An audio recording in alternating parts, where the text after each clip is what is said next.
सहना भवतु सहनौ भुनक्तु सह वीर्यं करवावहै तेजस्विनावधीतमस्तु मा विद्विषावहै। ओम शांति शांति शांति। सदाशिव समारंभाम् शंकराचार्य मध्यमाम् अस्मदाचार्य पर्यन्ताम् वन्दे गुरु परम्पराम्। अज्ञानतिमिरान्धस्य ज्ञानाञ्जनशलाकया चक्षुरुन्मीलितं येन तस्मै श्री गुरवे नमः। तस्मै श्री गुरवे नमः। ध्यान श्लोकों का पाठ कर। ओम पार्थाय प्रतिबोधितां भगवता नारायणेन स्वयं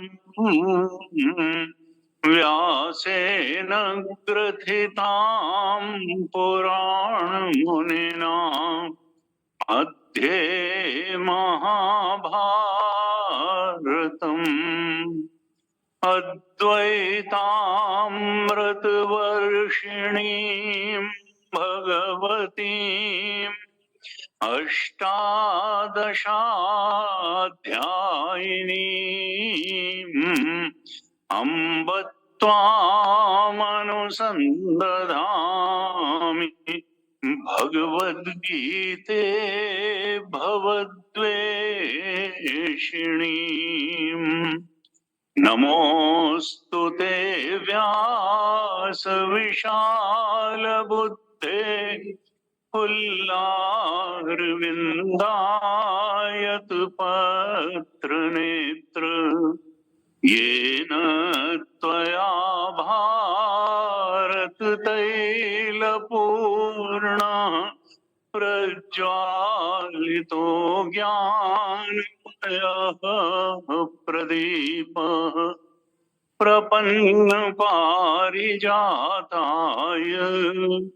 स्तोत्रवेत्रैकपाणये ज्ञानमुद्राय कृष्णाय गीतामृतदुहे नमः। सर्वोपनिषदो गावो दोग्धा गोपालनन्दनः पार्थो वत्सः सुधीर्भोक्ता दुग्धं गीतामृतं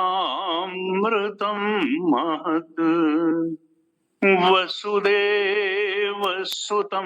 देवं कंसचाणूरमर्दनम् देवकी परमानन्दम् कृष्णं वन्दे जगद्गुरुम्। कृष्णं वन्दे जगद्गुरुम्।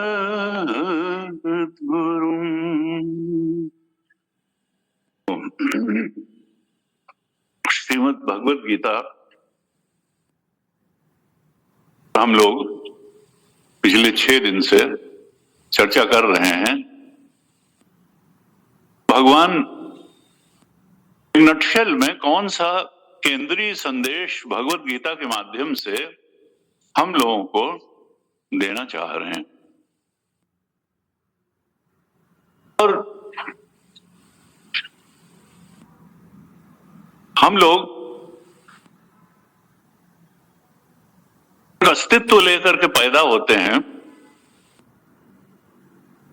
और अस्तित्व से बढ़कर के व्यक्तित्व लेकर पैदा होते हैं और उस व्यक्तित्व को संभालने, सुधारने, संवारने, इसी में जीवन लगाते हैं। व्यक्तित्व हमारा खूबसूरत बनता चला जाए, और उसमें ज्यादा जोर बाहर पे रहता है। संसार में कुछ ऐसा पा लें जिससे व्यक्तित्व निखर जाए, शरीर के धरातल पर कुछ ऐसा पा लें, शरीर बलिष्ठ हो, बलवान हो, अच्छी बात भी है। समाज के स्तर पर कोई उपलब्धि हासिल करना शरीर, लेकिन गीता जी का जोर क्या है कि देखो, अंदर की उपलब्धि बहुत महत्वपूर्ण है, और बाहर की उपलब्धि से इतना मनुष्य को अभिभूत नहीं हो जाना चाहिए कि अंदर की उपलब्धि नेग्लेक्ट होती चली जाए। और अंदर की उपलब्धि क्या है? मन कैसा है, बुद्धि कैसी है, आत्मा का प्रकाश कैसा है, बुद्धि निर्मल, पवित्र, सात्विक कितनी है। क्योंकि अंदर अगर चीजें ठीक हो जाएं, बाहर ठीक होते देर नहीं लगती है। बाहर चाहे जितनी ठीक हो जाए, अगर अंदर बिगाड़ के हमने बाहर ठीक किया तो हम शांति और सुख और तृप्ति और बेचैनी हमें होगी, भटकाव रहेगा, और हम जितने तृप्तिदायक चीजें हैं उनसे वंचित रहेंगे। इसलिए गीता जी का जोर किस पर है? देखो, अंदर को सुधारो। ये कौरव पांडव की लड़ाई बाहर ही नहीं है, क्योंकि कौरवों का अंदर ठीक नहीं था, इसलिए बाहर भी ठीक नहीं था, और पांडव का अंदर ठीक था, इसलिए बाहर भी ठीक हो गया। और भगवान किसके पक्ष में खड़े हुए? जिसका अंतर ठीक था। हमारे भी मन में देवी संपद और आसुरी संपद की लड़ाई चलती रहती है। कभी हमारी कामनाएं डोमिनेट करती हैं, कभी हमारा विवेक डोमिनेट करता है। गीता जी का संदेश क्या है कि ऐसे बनते चले जाओ कि विवेक ही डोमिनेट करता चला जाए। विवेक है क्या का इसके बारे में शास्त्र ही प्रमाण है, गीता प्रमाण है। शास्त्र विधिमुत्सृज्य वर्तते काम कारत, 16वें अध्याय के अंतिम 2 श्लोकों में भगवान ने कहा, 16वें अध्याय के 23 और 24 श्लोक में भगवान ने कहा कि देखो, क्या करना है और क्या नहीं करना है, क्या धर्म है, क्या अधर्म है, क्या करणीय है, क्या त्याज्य है, इसके बारे में शास्त्र प्रमाण है। तुम अपनी बुद्धि को बहुत ज्यादा प्रामाणिक मत मानो, क्योंकि तुम्हारी बुद्धि वासना के बैकग्राउंड में काम करती है, और वासना अनुकूल चीजों को कई बार तर्क करके इधर से उधर से जस्टिफाई कर लेगी।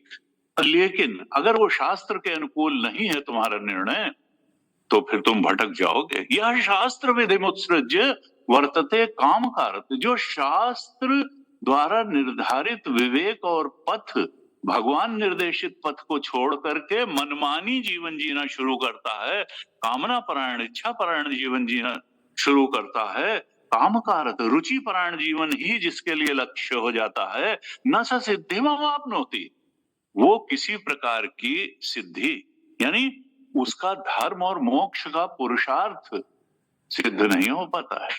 क्योंकि देखिए, अर्थ और काम की सिद्धि तो होनी ही चाहिए, नहीं जिंदा ही नहीं रहेगा। मनुष्य को जीवन में सबसे पहले क्या चाहिए? सुरक्षा। सुरक्षा चाहिए, और उसके बाद सुख चाहिए।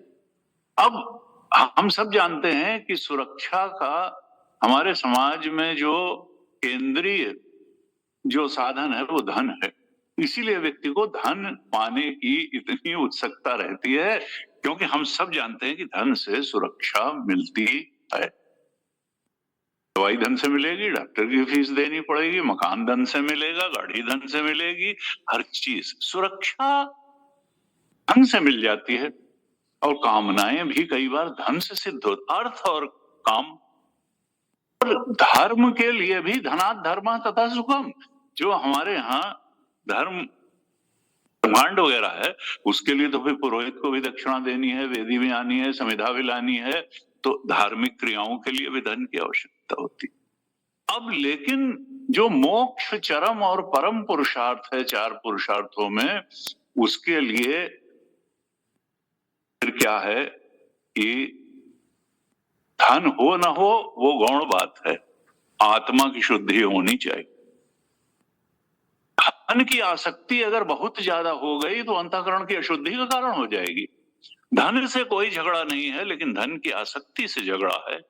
भगवान शंकराचार्य ने कहा, मूढ़ जही ही धनागम तृष्णा कुरु सद्बुद्धि मनसि वितृष्णाम यल्लभसे निज कर्मोपात्तम वित्तम तेन विनोदय चित्तम भज गोविंदम गोविंदम भज मूढ़ मते। देखिए, धन प्रारब्धवशात भी आएगा, आपने मेहनत करी है तो उसके रिटर्न के रूप में धन आएगा, लेकिन धन की आसक्ति ठीक नहीं, तृष्णा कभी नहीं मिटेगी। देखता था पहले व्यक्ति जब अनएम्प्लॉयड होता है सोचता है नौकरी लग जाए, तो जब नौकरी लग जाती है तो उसकी ज्यादा बढ़िया पोस्टिंग है, यार हम यहाँ बैठे हो तो वो वाली पोस्टिंग हो जाए। ऐसे फिर अगर हम करते चले जाएंगे, कभी सोचता है कि भाई 10 लाख रुपए हो जाए, अरे क्या बात है बिजनेस करना, फिर कहा नहीं 10 तो हुआ ही नहीं, 1 करोड़ 10 करोड़ 500 करोड़, ओफो, कोई उसका अंत ही नहीं है। कभी जो है कहते हैं दूसरे का धन हमेशा व्यक्ति को ज्यादा लगता है और अपनी बुद्धि ज्यादा लगती है। हमारी बुद्धि ज्यादा है हमारे पास और दूसरे के पास धन ज्यादा है, हमारे निर्णय सब बहुत ठीक है। तो खैर, गीता जी क्या कहती हैं कि शास्त्र से निर्देशित हो, कामनाओं से नहीं। तस्मात् शास्त्रम प्रमाणम ते कार्य का, तुम अपने कार्य और अकार्य की व्यवस्था शास्त्र के परिप्रेक्ष्य में करो और कहो कि हमको नहीं मालूम कि शास्त्र का तो जानो।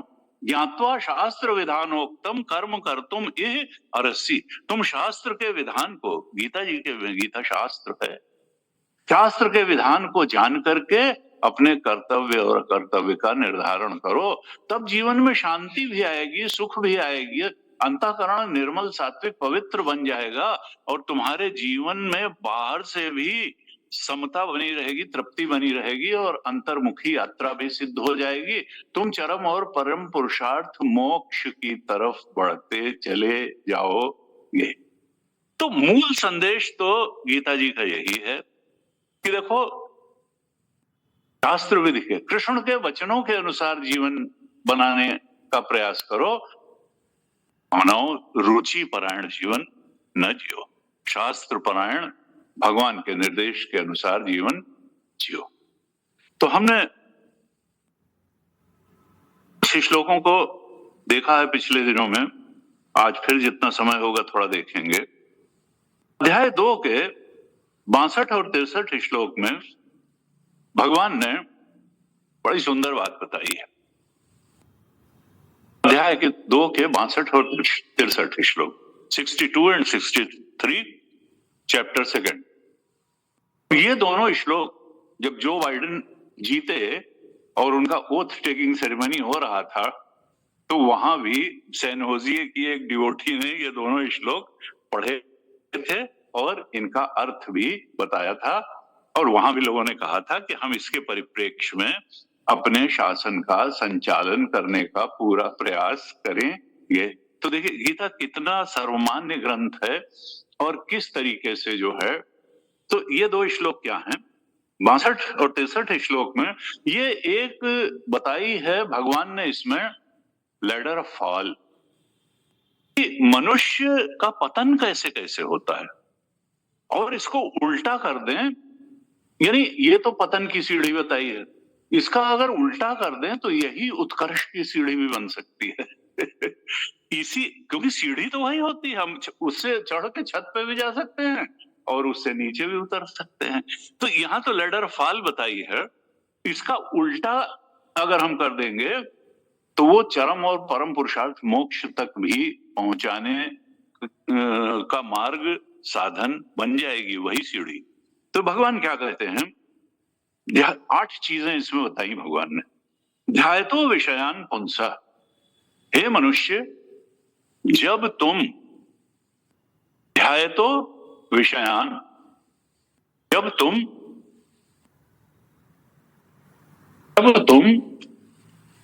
भगवान, जब तुम विषयों का ध्यान करना प्रारंभ कर देते हो, ध्यायतो विषयान, संसार में हजार हजार विषय हैं और हम, मूल भ्रांति तो यही है कि इच्छा पूरी होने पर जो है सुख मिल जाएगा, जो कि गीता कहती है कि ठीक नहीं, सुख विषय का धर्म नहीं है। वेदांत का बिल्कुल स्पष्ट सिद्धांत है, सुख विषय का धर्म है नहीं, सुख आत्मा का धर्म है। सच्चिदानंद स्वरूप आत्मा है और विषय उसका उल्टा है। आत्मा अगर सत है तो विषय असत है, आत्मा अगर चेतन है तो संसार के विषय जड़ हैं, अचेतन है। आत्मा अगर आनंद स्वरूप है तो संसार के विषय, रुक जाओ, तुम्हें लगते होंगे कि सुख स्वरूप है, लेकिन वो अभी वहीं से दुख निकल करके आने वाला है, वो दुख रूप है। इसलिए इस शरीर का वो उपयोग ठीक है जो आत्म सुख की तरफ बढ़ाने वाला हो, इस संसार का वो उपयोग ठीक है जो आत्म सुख की ओर बढ़ाने वाला हो। अर्थात शरीर और संसार का सबसे अच्छा उपयोग क्या है, आत्मबोध की तरफ बढ़ना, और उसका मार्ग क्या है, आत्मचिंतन, गुरु की शरण, शास्त्र की शरण, ईश्वर की शरण। दक्षिणामूर्ति स्तोत्र में कहा, देखो व्यक्ति में बड़ा भ्रम है, क्या करें, ईश्वर की पूजा कभी बता देते हैं, कभी गुरु की पूजा बता देते हैं, कभी शास्त्र का अध्ययन चिंतन में बता देते, क्या क्या करें और क्या न करें, क्या करें। दक्षिणा देखिए, सिखों ने, नानक देव जी सबसे बाद में इतने बड़े संत हुए, उन्होंने मंदिर को गुरुद्वारा कह दिया।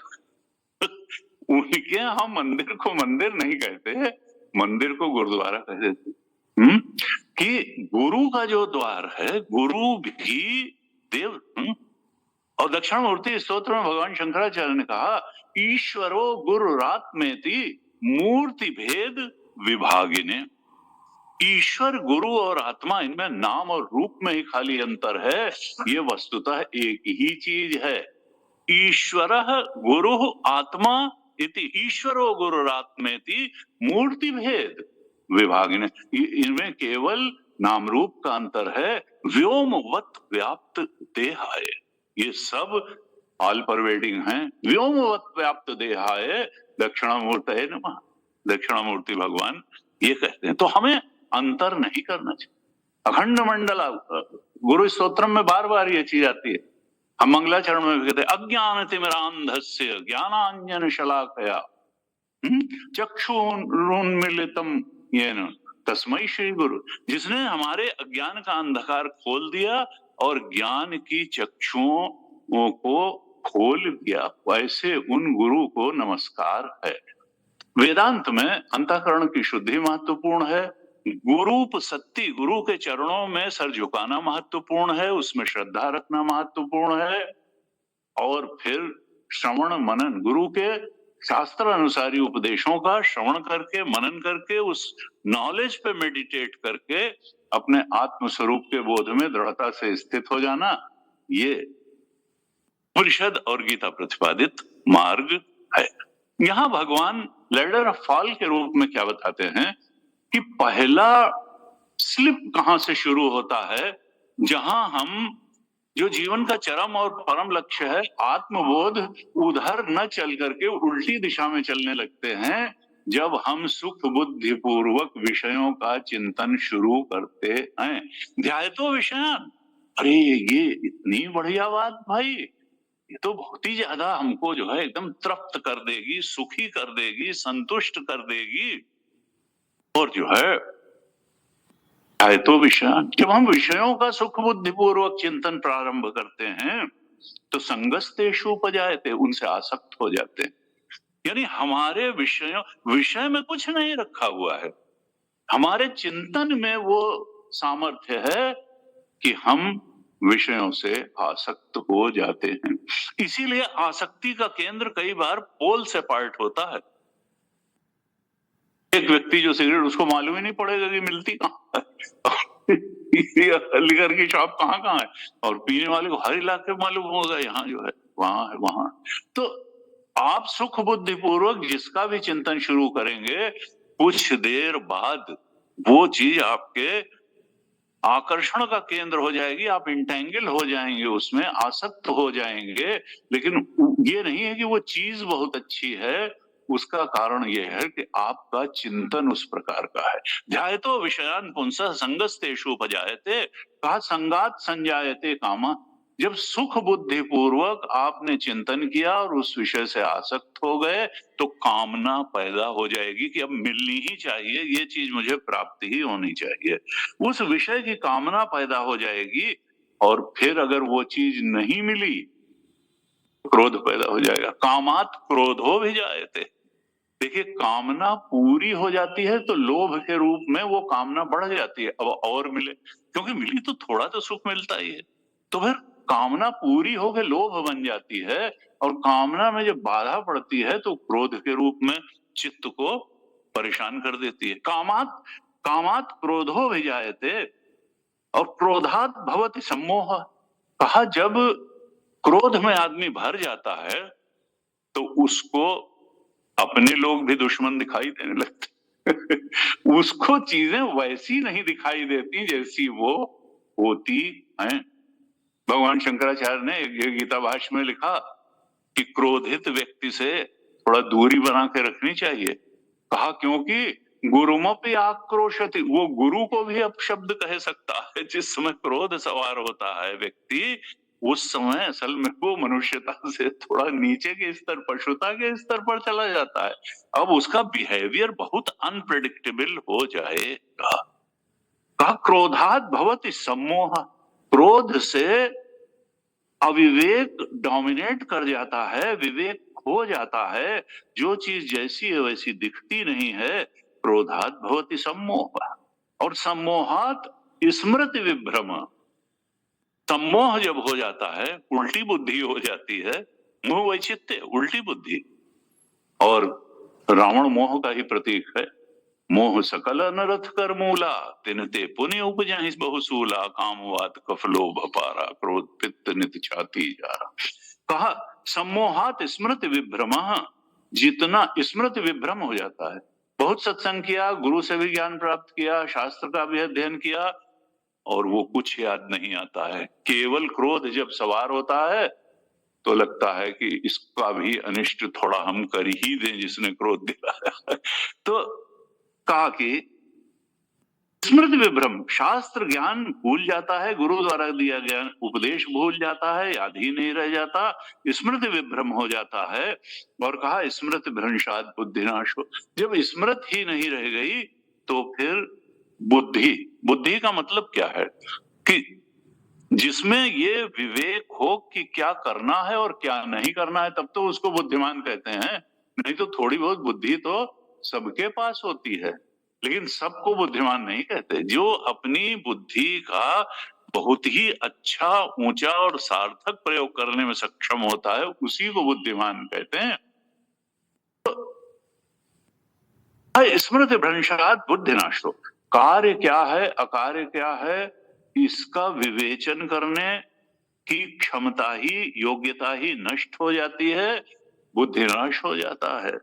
मोहवशात स्मृति भ्रंशात बुद्धिनाशो, और फिर क्या अंतिम चीज क्या बताई, बुद्धिनाशात प्रणश्यति। जब बुद्धि का नाश हो जाता है तो व्यक्ति का पतन हो जाता है। किससे पतन हो जाता है? अब धर्म भी भूल जाता है, अधर्म भी भूल जाता है, और मोक्ष क्या है, मोक्ष का मार्ग, यानी जो दो उच्चतर पुरुषार्थ हैं वो उसको भूल ही जाते हैं कि धार्मिक रास्ता, धर्म का रास्ता क्या है और मोक्ष का रास्ता क्या है, उसके लिए क्या करना है क्या नहीं करना है, ये सब भूल जाता है। कहा ये जो है प्रणश्यति हो जाता है। ये लेडर, फॉल ऑफ लेडर, इसमें पहली चीज क्या हुई, भगवान कहाँ इशारा करना चाहते हैं? ध्यायतो विषयान। ध्यायतो विषयान पर ही अगर हमने नहीं रोक लिया तो फिर आगे सीढ़ी से हम गिरते चले जाएंगे। चिंतन के धरातल पे प्रारंभ में ही अगर उसकी प्रतिपक्ष भावना कर ली कि भाई ये सुख बुद्धि पूर्वक नहीं विषयों का ध्यान किया, उसकी सीमाएं, उसके एडवर्सिटी, उसके दुष्परिणाम अगर हमने कंसीव कर लिए तो फिर हम उससे बच सकते हैं। ध्यायतो विषयान का उल्टा कहां पर आएगा? 9वें अध्याय में कहा भगवान ने, यहां तो कहा ध्यायतो विषयान से जब शुरू होगा तो बुद्धिनाशात प्रणश्यति तक पहुंच जाएगा। 9वें अध्याय के 29 और 30, बल्कि 29, 30 और 31 श्लोक में कहा, 9वें अध्याय के भगवान कहते हैं, देखो समोहम सर्वभूतेषु न मे द्वेष्योस्ति न प्रिया। तुलसीदास जी ने इसी को किया, सब मम प्रिय सब मम उपजाए। भाई सब उन्हीं के तो क्रिएशन, हम सब परमात्मा के ही तो बच्चे हैं, उन्हीं का तो सब मम प्रिय सब मम उपजाए।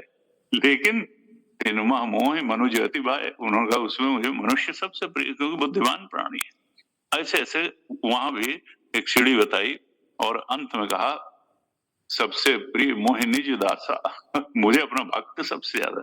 यहाँ क्या कहते हैं, समोहम सर्वभूतेषु न मे द्वेष्योस्ति न प्रिय। मुझे सब प्रिय है, न मुझे किसी से द्वेष है न किसी से प्रेम है, मैं तो सबको समदृष्टि से देखता हूं।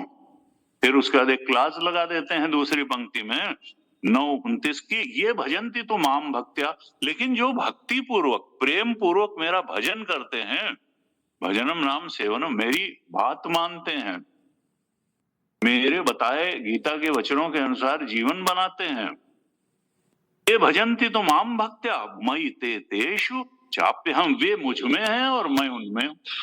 यानी मेरा भक्त शरीर में नहीं रहता, संसार में नहीं रहता, मुझे परमात्मा में रहता है, वो आत्मा में रहता है, परमात्मा में रहता है, उसका घर मई थे और मैं उसमें रहता हूं और वो मुझ में रहता है। ऐसा भगवान ने डिक्लेयर कर दिया है। हाँ, और फिर 30-31 श्लोक में और बड़ी सुंदर बात कहते हैं देखो, जब तक अज्ञान दशा थी तुमने क्या किया और क्या नहीं किया मैं उस पर ध्यान नहीं देता हूं। सवाल यह है कि जब तुम मेरे भक्त बन गए, तुमको सदगुरु की शरण मिल गई, सदशास्त्र की शरण मिल गई, तुम्हारी बुद्धि प्रकाशित हो गई, तब से तुमने क्या शुरू किया उस पर मैं ध्यान देता हूं। कहा अपिचेत सुदुराचारो, चाहे तुमने ढूंढ करके दुराचार किया हो, दुराचारी नहीं सुदुराचारी हो, अपिचेत सुदुराचारो भजते माम अनन्य भाग, लेकिन शर्त क्या है, अनन्य भक्त बन जाओ मेरे। अब संसार के विषयों की भक्ति मत करो, संसार की भक्ति मत करो, मेरी भक्ति करो।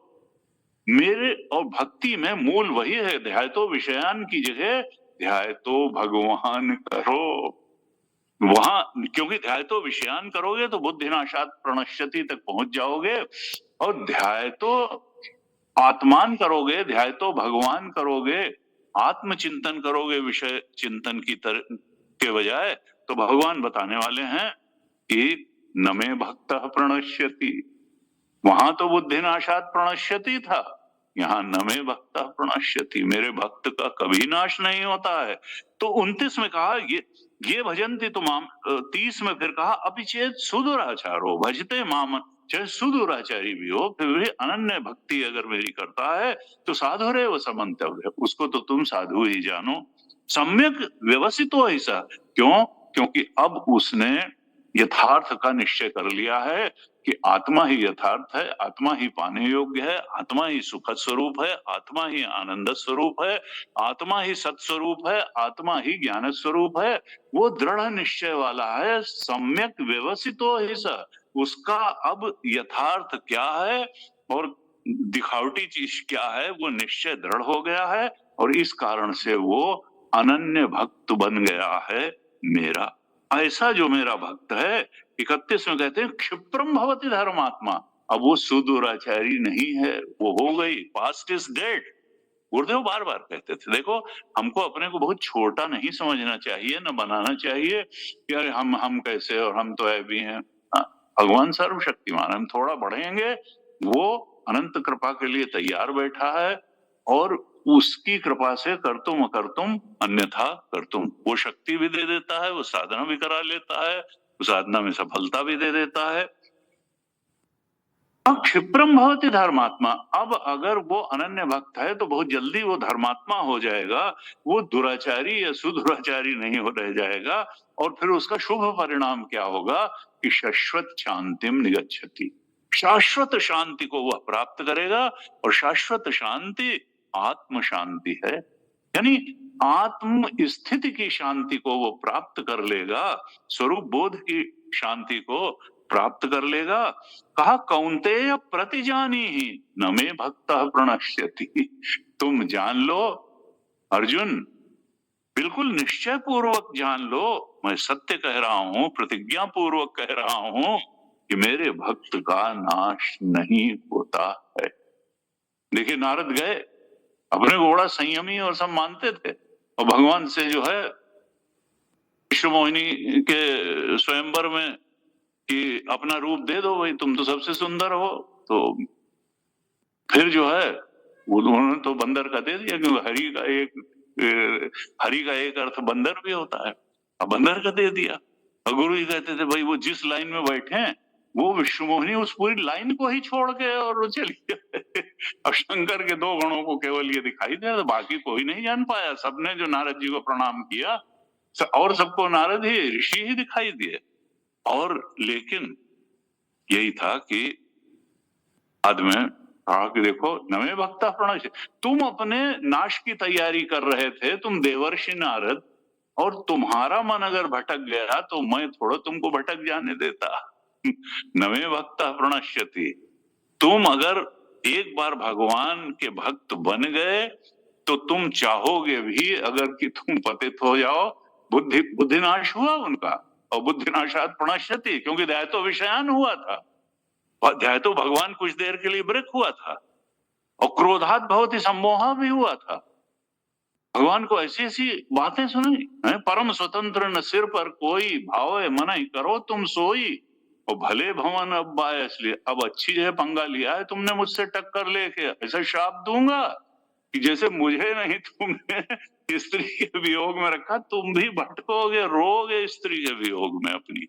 तो ऐसा ऐसा देखिए, क्रोधात यानी गुरुमोपाक्रोशित किया तो भगवान के ही ऊपर क्रोध बैठे, कामात क्रोध हो भी जाए थे। क्रोधात बहुत सम्मोह, सम्मोहात स्मृति विभ्रम, स्मृति भ्रंशात बुद्धिनाशो, और बुद्धिनाशात प्रणश्यति। तो लेकिन भगवान ने नमे भक्ता प्रणश्यति, उन्होंने सब किया, भगवान ने उनका शाप भी स्वीकार कर लिया, लेकिन उनका पतन नहीं होने दिया। ये देखिए, इसीलिए कहते हैं कि हमारे ये ग्रंथ जो है वो गीता के और उपनिषद के वेदांत के सिद्धांतों के इलेबोरेशन है कथा के रूप में, चाहे भागवत हो, रामचरितमानस हो, कि ये जो है ये भगवान ने कहा नवे भक्त प्रणश्यति, मेरे भक्त का नाश नहीं होता। ध्याय तो भगवान करेंगे तो नाश नहीं हो, ध्याय तो विषयान करेंगे तो फिर नाश हो। और इसी तरीके से कहा कि देखो स्मृति विभ्रम, ये स्मृति भी, अगर हमारा चित्त शुद्ध सात्विक पवित्र बना रहेगा तो फिर स्मृति भ्रम नहीं होगा। लेकिन अगर ये सब चक्कर शुरू हुआ, चाहे तो विषयान पुंसा संगस्तेषु संगात संजायते कामात, तो फिर तो स्मृति विभ्रम पहुंच जाएगा। छांदोग्य उपनिषद में कहा कि स्मृति विभ्रम न होने पाए इसके लिए क्या है, तो कहा आहार शुद्धौ सत्व शुद्धि, सत्व शुद्धौ ध्रुवा स्मृति, और स्मृति भ्रंशात सर्व स्मृति लंभात, यहां स्मृति भ्रंशात है, स्मृति जब नाश होती है तो प्रणश्यति हो जाता है बुद्धि नाश के बाद, और वहां कहा स्मृति लंभात, जब स्मृति प्राप्त कर लेता है आत्मदेश की, अपने स्वरूप की, तो स्मृति लंभात सर्व बंध विप्रणांश, सारे बंधनों का नाश हो जाता है। आहार, लेकिन शुरुआत वहां कहां से बताई, आहार शुद्ध हो, यानी कान में ऐसे शब्द डालो जिनसे ज्ञान भक्ति वैराग्य बढ़ता हो, ऐसे दृश्य देखो। आहार, पांचों ज्ञानेंद्रियों से ऐसा आहार करो जिससे आत्मोन्मुखी साधना बलवती होती हो।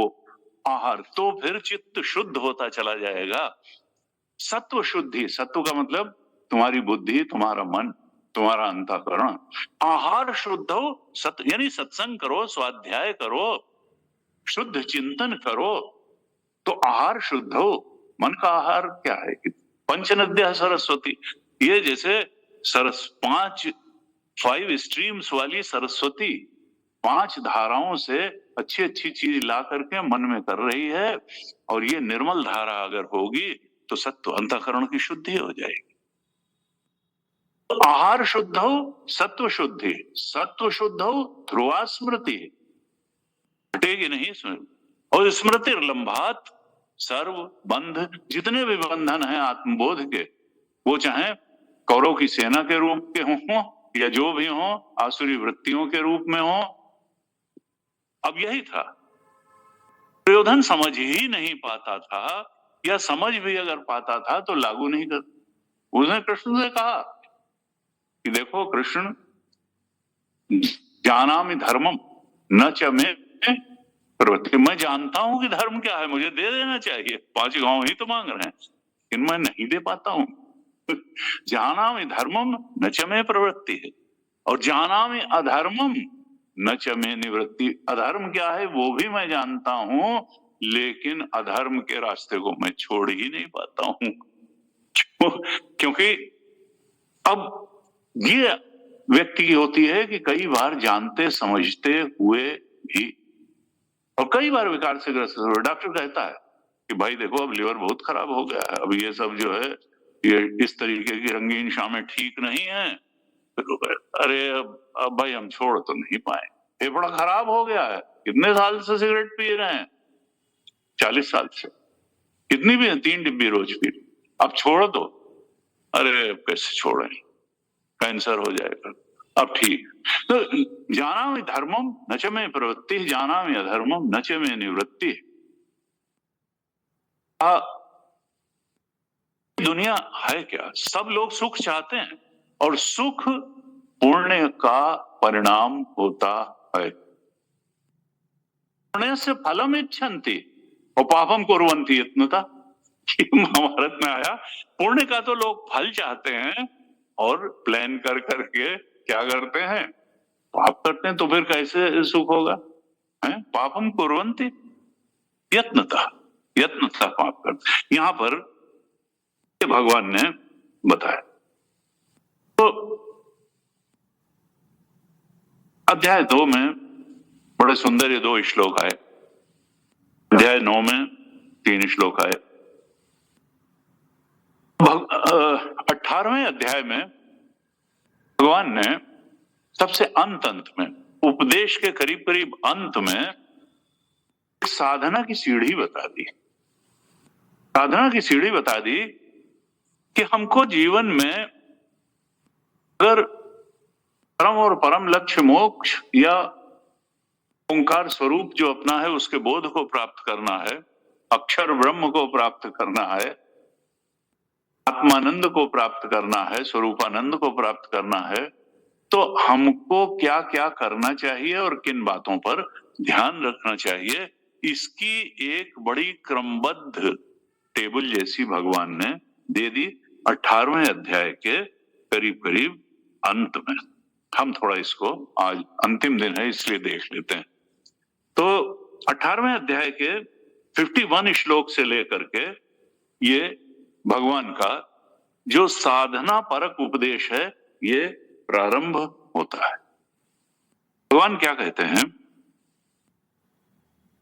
कि हे साधक, तुमको जीवन के चरम और परम लक्ष्य, परम सुख या मुक्ति कहें, आत्मानंद कहें, ब्रह्मानंद कहें, ओंकार स्वरूप कहें, वहां तक पहुंचने के लिए तुमको करना क्या है।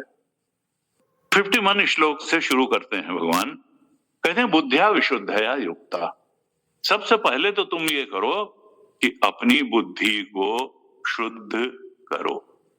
अंतःकरण की शुद्धि बहुत है, और उसके लिए कर्मयोग हम पहले दिन से चर्चा कर रहे हैं। कर्मयोग जो है अंतःकरण की शुद्धि का गीता जी में बहुत प्रभावी साधन बताया गया है, जिससे चित्त का सारा कल्मश निकल जाता है। चित्त चम चम चमकने लगता है, चित्त सात्विक बन जाता है, पवित्र बन जाता है, निर्मल बन जाता है। यही साधना में सबसे ज्यादा समय लेता है और हमारी सबसे ज्यादा अटेंशन की भी मांग करता है। और अगर ये 100% शुद्ध हो, क्योंकि जैसे जैसे कामनाएं विदा होंगी वैसे वैसे ये आवरण भी जीना हो। जिस दिन सारी कामनाएं विदा हो जाएंगी उस दिन तो मंतु ज्योत स्वरूप है, अपना रूप पहचान, ये मन आत्मा ही निकलेगा। मनसो यमनी भावे द्वैतम नहीं वो उपलब्ध है। ये द्वैत है इसीलिए क्योंकि इच्छाओं के कारण हमने क्रिएट किया हुआ है द्वैत, है हमने इस द्वैत को क्रिएट किया है। जिस दिन आखिरी इच्छा भी विदा हुई उस दिन द्वैत का कोई मतलब ही नहीं, द्वैत रह ही नहीं जाएगा। ये हमारा क्रिएशन, इट इज मियर इल्यूजन, ये माइक है, ये इल्यूजन है। तो पांडु की कारिका में कहा कि न निरोधो न चोत्पत्ति, ये क्लाइमेक्स का श्लोक है। हालांकि इसको समझने और उस तक थोड़ा जोर लगाना पड़ेगा। तो जी महाराज, गौड़पाद महाराज कहते हैं न निरोधो न चोत्पत्ति, भाई कुछ हो तब तो उसको मना किया जाए, किसको छोड़ोगे? ज्ञानी की दृष्टि में तो कुछ है ही नहीं, छोड़े क्या? एक बार कहते हैं कि भाई गुरु से शिष्य ने बहुत उपदेश लिया। तो फिर कहा गुरु ने कि ये भव नदी जो है पार करो, भव नदी पार कर जाओ। शिष्य ने भी पूरा जोर लगाया। यानी भवसागर कभी कहते हैं, कभी भवकूप कहते हैं, कभी भव नदी कहते हैं। बाबा ने भवकूप कहा। भवकूप गुरु जी कहते हैं भवकूप सबसे अच्छा है। क्यों? क्योंकि नदी तो कई बार तैर के पार हो सकती है, कई बार नाव मिल गई, लट्ठा ही मिल गया तो पार हो गई, और लहरें भी कई बार पीछे फेंक देती हैं व्यक्ति को।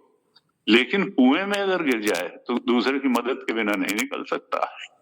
इसलिए गुरु की मदद बहुत आवश्यक है इस भवकूप से बाहर आने के लिए।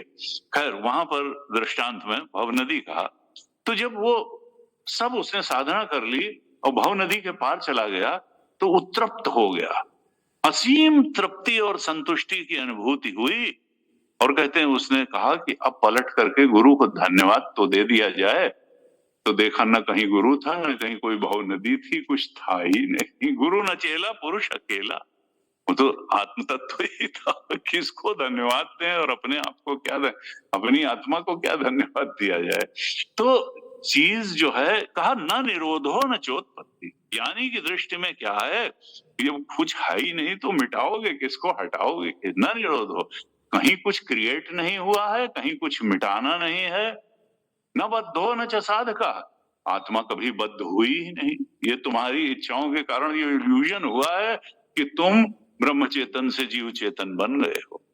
न निरोधो न चोत्पत्ति न बद्धो न च साधका,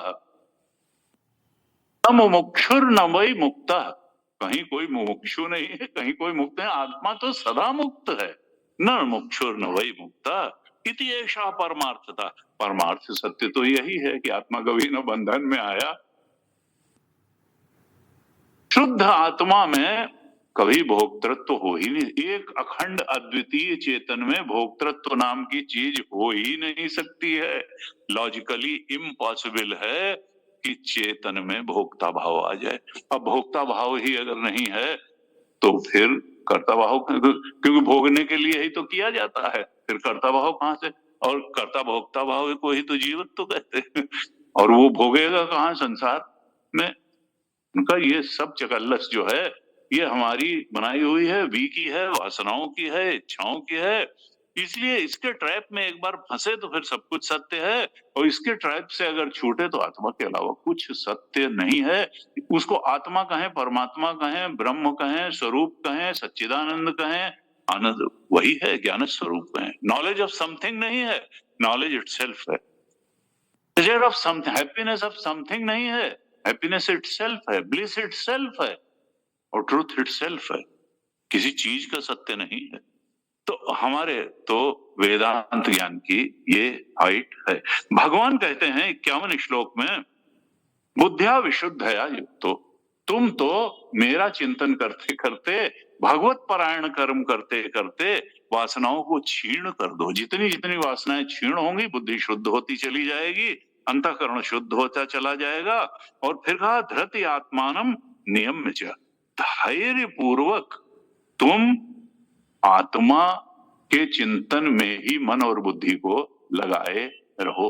धृति आत्मानम नियम्य च, संसार चिंतन से थोड़ा थोड़ा ब्रेक लो, जितना ले सकते हो, और आत्मचिंतन में लगो। आत्मानम नियम में, इस अंतःकरण को आत्मा में लगाओ।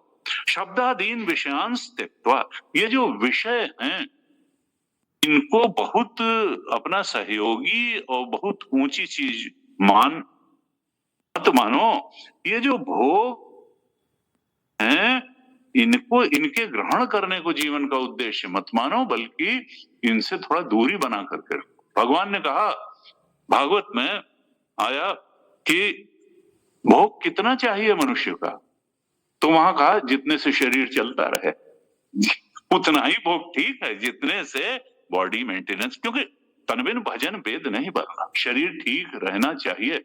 इसलिए गीता जी में कहा कि न ज्यादा खाना साधक का साधना सिद्ध करेगा, न कम खाना, न ज्यादा सोना न कम सोना। युक्ताहार विहारस्य युक्त चेष्टस्य कर्मसु युक्त स्वप्नावबोधस्य योगो भवति दुःखः। 4 चीजें ही बताई। आहार तुम्हारा युक्त हो, न कम हो न ज्यादा हो। तुम्हारा जो एक्सरसाइज, टहलना, बॉडी मेंटेनेंस के लिए जो मेहनत है वो भी युक्त हो। तुमको कोई मेडल नहीं जीतना है ओलंपिक, लेकिन बॉडी मेंटेनेंस के लिए जितना वर्कआउट जरूरी है वो ठीक है ना। तुमको वहां पिक्चर में जा करके जो है वो हीरोइन मिस्टर यूनिवर्स बनना है तुमको, लेकिन युक्ताहार और युक्त विहार, विहारस्य युक्त चेष्टा, युक्त चेष्टा और कर्म करो। युक्त स्वप्न, न कम सो न ज्यादा सो। बुद्धिया विशुद्धया युक्तो धृति आत्मानम नियम्य च, शब्दादीन विषयांश त्यक्त्वा राग द्वेषो व्युदस्य च। हम काफी चर्चा राग द्वेष पे कर चुके हैं। यहाँ भगवान ने फिर कहा राग और द्वेष को छोड़ करके जीवन जियो। 52 श्लोक में कहते हैं विवित्त से भी क्या करो, एकांत में रहो, क्योंकि चौराहे पर खड़े होकर साधना नहीं होती है, न चौराहे पर खड़े होकर के ध्यान लगता है। थोड़ा एकांत व्यक्ति को चाहिए। और भगवान शंकराचार्य ने जो भाष्य लिखा ये पहले भी बताया, विविक्त देश सेवित्वम अरति जन संसदी, बीच में भी गीता में आया कि साधक का क्या है कि एकांत प्रेमी होना चाहिए। विविक्त देश सेवित्वम और अरति, भीड़ से बचने की प्रवृत्ति होनी चाहिए। क्योंकि भीड़ में जाओगे 1000 तरीके की बात आदमी बताएगा, कहेगा मेरी ही बात सबसे ठीक है, अरे गीता वीता की हल्की बातें वो कहाँ उसके चक्कर में पड़े हो। तो विविक्त अरति ही जन संसदी, उसमें रति नहीं होनी चाहिए। भगवान शंकराचार्य ने लिखा विविक्त देश का मतलब ये नहीं है कि सबसे संसार से कट के बैठ जाओ। कहा सात्विक निर्मल पवित्र भक्तों और ज्ञानियों और सत्संगियों के बीच में तो रहना ही चाहिए, क्योंकि उससे साधना में बल मिलता है। विविक्त का मतलब ये नहीं है कि हम एकदम निर्जन में जाकर के बैठ जाएं और किसी से इंटरेक्ट करना छोड़ दें, नहीं। समान विचारधारा वाले सात्विक लोगों से, जो धर्म परायण हैं, जो मोक्ष परायण जीवन जीते हैं, उनसे तो संपर्क में रहना ही चाहिए। लेकिन और लोगों से जो दूर हटाने वाले हैं उनसे तो अरति ही। विविक्त देश से, विविक्त से भी, और कहा लघुभाषी, देखिए कम खाओ, बहुत न खाओ, नहीं तो साधना नहीं होगी, नींद आएगी। विविक्त से भी लघुभाषी, यत वाक का है मानस। देखो वाक कहा, देखिए 5 ज्ञानेंद्रियां हैं, 5 कर्मेंद्रियां हैं, तो कर्मेंद्रियों पर भी संयम होना चाहिए और ज्ञानेंद्रियों पर भी संयम होना चाहिए। शरीर के स्तर पर भी तितिक्षा का अभ्यास होना चाहिए और मन भी संयमित होना चाहिए। यत वाक काय मानसा। फिर कहा ध्यान योग परो नित्यम, रोज ध्यान करो, रोज नित्यम ध्यान योग परो नित्यम, रोज अपने स्वरूप का ध्यान करो, संसार के भी स्वरूप का ध्यान करो और परमात्मा के स्वरूप का भी ध्यान करो, अपने जीवन के लक्ष्य का भी ध्यान करो और उस लक्ष्य के मार्ग का भी ध्यान करो, तुम कितना प्राप्त कर चुके हो इसका भी ध्यान करो, और अभी क्यों नहीं प्राप्त कर सके हो, कहां कहां अड़चने आ रही हैं और क्यों आ रही हैं और उनका तुम कैसे निवारण करोगे इसका भी ध्यान करो। क्योंकि जब तक तुम पिन पॉइंट करके अपनी कमियों को नोटिस नहीं करोगे तो उन कमियों को ओवरकम कैसे करोगे। इसलिए समग्र रूप से अपनी साधना की जो स्थिति है और जो कठिनाइयां हैं सबका ध्यान करो और गुरु से और शास्त्र से उनका निवारण कराओ। तो ध्यान योग परो नित्यम, परमात्मा का चिंतन करो, आत्मा का, और वैराग्यम समुपाश्रितम, वैराग्य की शरण में रहो, आसक्ति की शरण में न रहो, संसार के भोग पदार्थों की आसक्ति की शरण में न रहो, बल्कि वहां से तो वैराग्य का भगवान शंकराचार्य ने अर्थ किया, यह अमूत्र फल भोग विराग, जो भोगे हुए तुम्हारे अनुभव हैं और वो अनुभव जिनको केवल सुना हुआ है, स्वर्ग आदि के अनुभव सुखद और भोग के, उनके आकर्षण को छोड़ो। यह अमूत्र फल भोग की, अब वहां जाएंगे तो ये भोग लेंगे, ये ना, वैराग्यम समुपाश, वैराग्य के आश्रित होकर के रहो, भोगासक्ति के, इच्छाओं की आसक्ति छोड़ो, फल की आसक्ति। गीता जी में तो ये बार बार बता ही रहे हैं हमने बहुत, कि 2 ही चीजों की आसक्ति से तो गीता जी में कहा कि इच्छाओं की आसक्ति से ऊपर उठो, इच्छा जने क्या दे देगी, और फल की आसक्ति से ऊपर उसमें जने क्या दे देगी। तो इसी 18वें अध्याय के 6ठे श्लोक में, 5वें और 6ठे श्लोक में, 18वें अध्याय के भगवान ने कहा, देखो ऐसा नहीं कि सब कर्म छोड़ दे रहे हैं, यज्ञ दान तपह कर्म न त्याज्यम कार्यमेव, ये 3 कर्म जो हैं, यज्ञ दान और तप, इनको नहीं छोड़ना है, ये तो कर्तव्य है, इनको तो करना ही है। यज्ञ दान तपह कर्म न त्याज्यम कार्यमेव तत्, इनको तो अवश्य करना है। विशेष रूप से प्रवृत्ति, सन्यासी के लिए तो आहुति नहीं डालनी है या इस तरीके, लेकिन जो प्रवृत्ति मार्ग में अभी आप हैं, गृहस्थ हैं या अन्य प्रकार से, तो ये 3 कर्म नहीं छोड़ने, यज्ञ दान और तप। यज्ञो दानम तपस्यैव पावनानि मनीषिणाम, क्योंकि ये तीनों कर्म मन को शुद्ध करने वाले हैं, जीवन को पावन बनाने वाले हैं। यज्ञ दान तपः कर्म पावनानि मनीषिणाम, लेकिन कहा इनको भी कैसे करो, टेक्निक वही है जो कर्मयोग की है, दूसरी नहीं। 6ठे श्लोक में 18वें अध्याय के कहा, एतान्यपि तु कर्माणि संगम त्यक्त्वा फलानि च, इन तीनों कर्मों को भी, यज्ञ दान और तप को संगम त्यक्त्वा, इच्छाओं, ये नहीं कि ये करेंगे तो परमात्मा कृपा करेगा तो मकान की ये महल, ना, इस तरीके की बात नहीं भाई। इच्छा की आसक्ति त्याग करके ये तीनों भी करना है, और फल की इच्छा की गुलामी छोड़ करके करना है, और फल की आसक्ति का त्याग करके करना। हम करेंगे तो भगवान की कृपा से फल तो आएगा ही, और प्रसाद बुद्धि से भोग करो। तो एतान्यपि तु कर्माणि संगम त्यक्त्वा फलानि च, आसक्ति का त्याग करो, फलासक्ति का त्याग करो, इच्छा की प्रेरणा से नहीं, परमात्मा की प्रसन्नता के लिए करो, संग और फल का त्याग। इसलिए मैंने ये श्लोक बताया। ये दो चीजें बार बार गीता में आई हैं, संगम त्यक्त्वा फलानि च कर्तव्यानीति में पार्थ, इनको तो करना ही चाहिए। निश्चितम मतम उत्तमम, ये मेरा निश्चित और उत्तम मत है। तो यहाँ पे जो मूल हम साधना का क्रम देख रहे थे कि वैराग्यम, 52 श्लोक में कहा, विविक्त सेवी लघ्वाशी यत वाक्काय मानसा ध्यान योग परो नित्यम वैराग्यम समुपाश्रितम। इसी को आगे बढ़ाते हुए साधना की सीढ़ियां आप बता रहे हैं, लेडर ऑफ फॉल नहीं बता रहे हैं, असेंट के लिए, आत्मबोध के लिए लेडर। 53 श्लोक में कहते हैं, अहंकारम बलम दर्पम कामम क्रोधम परिग्रहम।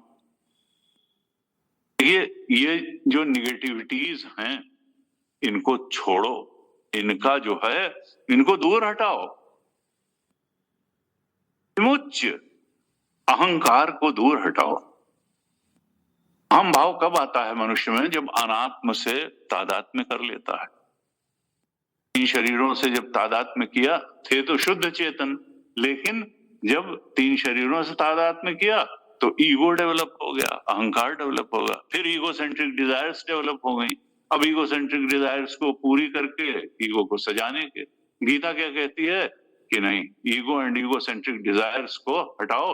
तो सीधे तो ईगो को हटाया नहीं जा सकता है, इसलिए ईगो सेंट्रिक डिजायर्स को धीरे धीरे कम करते चले जाओ। जब अगर ईगो सेंट्रिक डिजायर्स सारी चली जाएंगी तो ईगो भी कहाँ चला जाएगा कुछ पता ही नहीं चलेगा, क्योंकि वो भी एक इल्यूजन था। कहा अहंकारम, अहंकार को छोड़ो, बलम, ये जो तुमने अपने आप को बहुत कुछ मान रखा है, कामनाओं की आसक्ति को बहुत कुछ मान रखा है, उसको छोड़ो। दर्प, घमंड को, गर्व को छोड़ो। कामम, क्रोधम, काम क्रोध को छोड़ो। परिग्रहम, परिग्रह करो, तो धन की लोलुपता को भी छोड़ दो। इनको जब छोड़ दोगे तो निर्मम, अहम और मम के पार जाना हो जाएगा। तब दूसरे अध्याय का 71वां श्लोक जो है वो स्थिति आएगी जो ब्राह्मी स्थिति कहा, शाश्वत शांति की।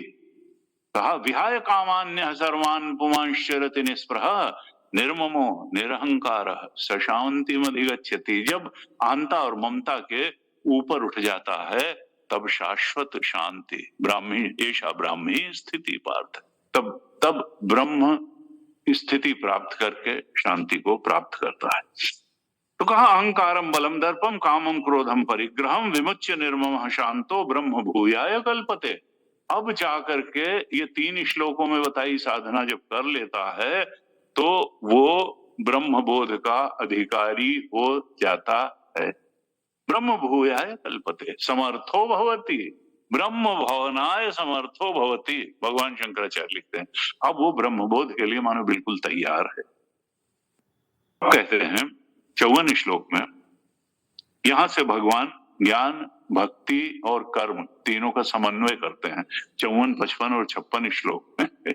अब क्या है स्थिति आती है, ब्रह्मभूता प्रसन्नात्मा न शोचति न कांक्षति।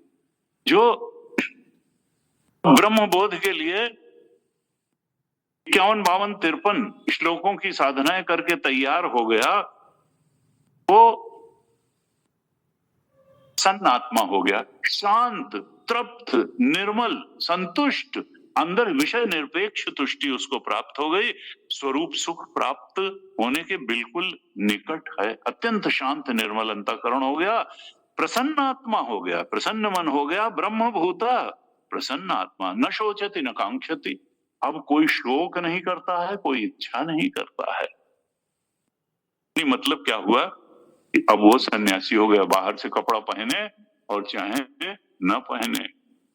5वें अध्याय के 3 श्लोक में सन्यासी की यही परिभाषा बताई जो यहाँ न शोचति न कांक्षति कहा, यहाँ वहां 5:3 में क्या कहा, 5वें अध्याय के 3 श्लोक में, कि वास्तव में सन्यासी है कौन? इसने मन नहीं बदला वो सन्यासी, खाली कपड़ा बदल लिया वो सन्यासी नहीं है, है, मन न रंगायो रंगायो जो भी कपड़ा, ऐसा नहीं। वहां क्या कहते हैं 5वें अध्याय के 3रे श्लोक में भगवान, ज्ञेयः स नित्य सन्यासी। नित्य सन्यासी कौन है? यो न द्वेष्टि न कांक्षति, जो किसी से द्वेष नहीं करता और किसी बात की इच्छा नहीं करता है। न द्वेष है न इच्छा है। निर्द्वंद्वो ही महाबाहो, वो सारे द्वंद्वों के ऊपर उठ गया है। सुखम बंधात, तो वो सुख पूर्वक सारे बंधनों के पार चला जाता है, आत्मबोध को प्राप्त हो जाता है, स्वरूप बोध को प्राप्त हो जाता है। तो सन्यासी की वास्तविक परिभाषा गीता जी क्या बताती हैं? यो न द्वेष्टि न कांक्षति, जो किसी से द्वेष नहीं करता और किसी चीज की इच्छा नहीं करता है। यहाँ जो ब्रह्म बोध के लिए तैयार है बिल्कुल साधक, उसके लिए भगवान ने 18वें अध्याय के 54वें श्लोक में भी कहा कि ब्रह्मभूतः प्रसन्नात्मा न शोचति न कांक्षति। वो न शोक करता है, यानी द्वेष, जब किसी भी क्रोध करता है तभी तो द्वेष करता है और फिर शोक में पड़ता है। न शोचति न कांक्षति, वो इच्छा भी नहीं करता है। समः सर्वेषु भूतेषु, सारे भूतों में वो उसी परमात्मा को देखता है। वही चेतन बन के सब हृदय में बैठे हुए हैं, इसलिए किसी से राग नहीं करता, किसी से, वो अपने समान ही सबको समझता है। देखिए वासनाएं व्यक्ति की अलग अलग होती हैं, चेतना तो वही होती है। चेतना में कोई अंतर थोड़ा होता है। बुद्धि की सामर्थ्य अलग अलग हो सकती है, मन की वासनाएं अलग अलग हो सकती हैं, मन का रुझान अलग अलग हो सकता है, शरीर की भी सामर्थ्य थोड़ी अलग अलग हो, लेकिन चेतना तो सबकी वही है। इसलिए संभावना सबकी है कि वो ब्रह्मबोध को प्राप्त कर सकता है। ऐसा जो है व्यक्ति समः सर्वेषु भूतेषु, वो सब भूतों में के प्रति सम रहता है। समता हमने पहले दिन ही चल, समता का सिद्धांत गीता का बहुत महत्वपूर्ण सिद्धांत है। समता अनेक पदार्थ के स्तर पर समता, शरीर के स्तर पर समता, सब जगह है। सबसे बड़ी मन के सम दुख सुखम धीरम सो अमृतत्वाय कल्पते, दूसरे अध्याय में कहा था, वही बुद्धिमान। यहां पर कहा समः सर्वेषु भूतेषु, और तब इस सब का शुभ परिणाम क्या होता है? लोग भक्ति को बहुत आसान चीज समझ लेते हैं। कुछ भी कर देने को कहते हैं भाई हमने भक्ति कर ली। Not so easy, not so easy. Gita क्या कहती है? इतने सब 51, 52, 53 और 54 श्लोक में जो साधनाएं बताई, उनको करने के बाद कहा मद भक्तिम लभते पराम, ये जो कुछ करके आ रहा है वही मेरी पराभक्ति, परम भक्ति को प्राप्त करता है। यानी जब ब्रह्म बोध की योग्यता प्राप्त कर लेता है, ऐसा वो ब्रह्म बोध की योग्यता प्राप्त किया हुआ साधक ही पराभक्ति को प्राप्त करता है। योग्यता हुई ब्रह्मबोध की और पाया क्या? पराभक्ति। ब्रह्मभूता प्रसन्नात्मा न शोचति न कांक्षति, समः सर्वेषु भूतेषु मद भक्तिम लभते पराम। वो जो ब्रह्म भवनाय कल्पते, ब्रह्म बोध के लिए बिल्कुल तैयार था, उसको मिली क्या? उसको मिली पराभक्ति, भगवान की पराभक्ति मिली। और उसके बाद उसका शुभ परिणाम क्या हुआ पराभक्ति का? 55 श्लोक में कहते हैं ऐसी उस पराभक्ति से मुझ परमात्मा के सत्य स्वरूप का ज्ञान हो जाता है। भक्त्या माम अभिजानाति, उस पराभक्ति से मेरा वो साधक जान लेता है मुझे कृष्ण परमात्मा को, यावान यशास्मि तत्वतः, मैं कितना हूं, कैसा हूं, कहां से कहां तक हूं, मुझे तत्व रूप से जान लेता है। यानी भक्ति का परिणाम क्या हो गया? ज्ञान। परा, इसीलिए तुलसी भगवान लिखा ज्ञानी भक्ति नहीं कुछ भेदा, वह हरि भव संभव केदा, कि जो पराभक्ति है वही शुरुआत में थोड़ा सा अलग अलग हो सकता है, लेकिन अंत में जाके पराभक्ति और परम ज्ञान का स्वरूप एक ही है। भगवान शंकराचार्य ने इसीलिए कहा कि सर्वोच्च स्तर की भक्ति है क्या? कहा स्वस्वरूपानुसंधानम भक्ति। उन्होंने कहा अपने स्वरूप का, आत्म स्वरूप का, ब्रह्म स्वरूप को खोजना, वहां तक पहुंचने के लिए प्रयास करना, यही सर्वोच्च भक्ति है, यही भक्ति का स्वरूप है। स्वस्वरूपानुसंधानम भक्ति। किसी और संत ने कहा कि सत्य को, परम सत्य को जानने से जो प्रेम होता है उसी का नाम भक्ति है। कि हम जान लें। भगवान अपने भक्त को, गुरु जी बार बार कहते हैं, भगवान अपने भक्त को अज्ञानी नहीं रखते। तेषाम सतत युक्ता, हमने चर्चा की थी इस श्लोक की, तेषाम सतत युक्ता नाम भजताम प्रीतिपूर्वकम ददामि बुद्धि योगम तम येन माम उपयान्ति ते तेषाम एवानुकंपार्थम अहम अज्ञानजम तमः नाशयामि आत्मभावस्थो ज्ञानदीपेन। जो मेरा भक्त है, सतत मुझसे जुड़ा हुआ है, उसके हृदय में या तो मैं कोई सदगुरु भेज देता हूँ, नहीं तो स्वयं ज्ञान दीपक लेकर के खड़ा हो जाता हूँ, अज्ञान के अंधकार का नाश कर देता हूँ। मेरा भक्त अज्ञानी नहीं रह सकता है। यहाँ भी यही कहा, भक्त्या माम अभिजानाति यावान यस्यास्मि तत्वतः। और फिर क्या होता है, ततो माम तत्वतो ज्ञात्वा, उसके बाद मुझे तत्व से जान करके विशते तदनंतरम मुझ में ही रहता है। अब वो संसार में नहीं रहता, वो शरीर में नहीं रहता, वो मन में नहीं रहता, बुद्धि में नहीं रहता, वासनाओं में नहीं रहता, इच्छाओं में नहीं रहता है, वो आत्म रमण भगवत रमण में ही रहता है। विशते तदनंतरम। और 56 श्लोक में कहा, देखिए भक्ति की बात बता दी, ज्ञान की बात बता दी और साधना की, अब कर्म की बात अंत में बता रहे हैं। असल में पूर्ण रूप से जो कर्म करेगा, ऐसा भक्त और ज्ञानी के कर्म जो होंगे वही सर्वोच्च कर्म होंगे। गुरुदेव ने भक्ति की पराकाष्ठा और ज्ञान की पराकाष्ठा पर उन्होंने पराकाष्ठा प्राप्त करके कर्म किया, उन्होंने प्राप्त करके कर्म किया, और हम कर्म करके यानी क्या प्राप्त करना चाहते हैं, ये उल्टा हो गया। उन्होंने पाके किया और हम करके पाना चाहते हैं।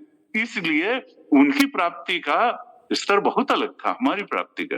अब ये कहते हैं 56 श्लोक में कहते हैं, कर्म पे आए भगवान, भक्ति बता दी, ज्ञान बता दिया, अब कर्म को कह रहे हैं, सर्व कर्माण्य भी सदा कुर्वाणो मत व्यपाश्रय। सब कर्म करो, कैसे करो, मेरे आश्रित होकर के, मुझ कृष्ण परमात्मा का आश्रय लेकर करो, यानी अपनी इच्छाओं और वासनाओं का आश्रय लेकर के मत करो। सारे ही कर्म, सर्व कर्माणि अपि सदा, हमेशा और सारे कर्म, कुर्वाणो मद व्यपाश्रय, मुझ कृष्ण परमात्मा का आश्रय लेकर मेरी प्रसन्नता के लिए करो, अपनी इच्छाओं की पूर्ति के लिए मत करो। मत, और तब उसका शुभ परिणाम क्या होगा कि मत प्रसादात अवाप्नोति शाश्वतम पदम अव्ययम। तब होगा कि मेरे प्रसाद से, मेरे अनुग्रह से तुम प्राप्त करोगे शाश्वत अव्यय पद, यानी जो तुम्हारा ब्रह्म स्वरूप है उसका बोध प्राप्त कर लोगे।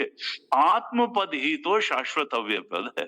तुम्हारा ओंकार स्वरूप को के बोध में स्थित हो जाना, वही तो शाश्वत अव्यय पद है, क्योंकि सत्य तो वही है, चेतन वही है, और आनंद का पद भी वही है। इस प्रकार से भगवान ने जो है एक साधना का क्रम बता दिया। ये हम बाद में भी देखिए, गीता जो है ये आप लोग ले करके जाइएगा। और अभी हम जो हमारे यहाँ 2 ग्रुप बने हैं व्हाट्सएप, तो जो लोग उस व्हाट्सएप ग्रुप पे नहीं हैं वो लोग जरा अपना मोबाइल नंबर जरूर नोट करा देंगे, जो व्हाट्सएप भी जिस पे हो, तो हमारे यहाँ के कार्यक्रमों की सूचनाएं वगैरह आपको पहुंच जाया करेंगी। और ये जो 7 लेक्चर हुए हैं, इनकी ऑडियो रिकॉर्डिंग भी हम उस पर भेज देते हैं, एक ग्रुप है, तो जिससे कि आप दोबारा, कुछ लोग कह रहे थे ना बीच में कि भाई वो किताब तो आप ले नहीं जाने, तो टिक लगी, तो कल उन्होंने वो हमारी टिक लगी किताब ले ली, तो उसमें एक बार दोबारा सुन लीजिएगा और टिक लगा करके आप जो है उसको फिर से इन चीजों को, कम से कम जो श्लोक पर हमने यहाँ चर्चा की है उस पे जो है आप बिल्कुल उसमें क्या कहा गया है उस पर मेडिटेट करिए, क्योंकि वेदांत का जो नियम है वो नॉलेज पे मेडिटेट करना है, ज्ञान पे मेडिटेट करते करते जिस चीज पर हम मेडिटेट करते हैं अंदर से हम वही बनना शुरू हो जाते हैं।